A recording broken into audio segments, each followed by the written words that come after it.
मित्रहो, माता यशोधरांचे वडील दंडपाणी यांनी माता यशोधराच्या विवाहासाठी आजूबाजूच्या सर्व राज्यांमधून राजकुमारांना आमंत्रित केले। तेव्हा सिद्धार्थ गौतम यांचे वडील शुद्धोधन राजा यांनी सुद्धा सिद्धार्थ गौतमाला त्या ठिकाणी पाठवले।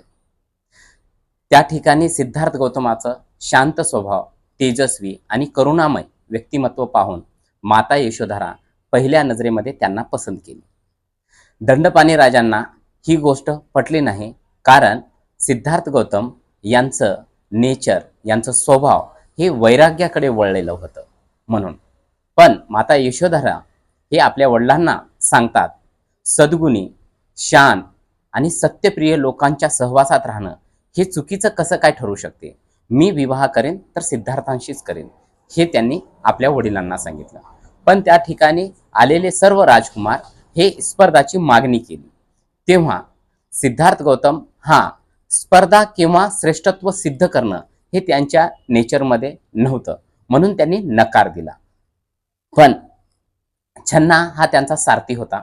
तो त्यांना सांगितला की तुम्ही तुमच्या आईवडिलांचं आणि माता यशोधरेचा विचार करा, हे बरोबर नाही। तेव्हा सिद्धार्थाला ही गोष्ट पटली आणि त्यांनी स्पर्धेमध्ये भाग घेतला। धनुर्विद्या, घोडस्वार अनेक स्पर्धांमध्ये त्यांनी सर्व राजकुमारांमध्ये सर्वश्रेष्ठ ठरले आणि माता यशोधरा आणि सिद्धार्थ यांचा विवाह झाला।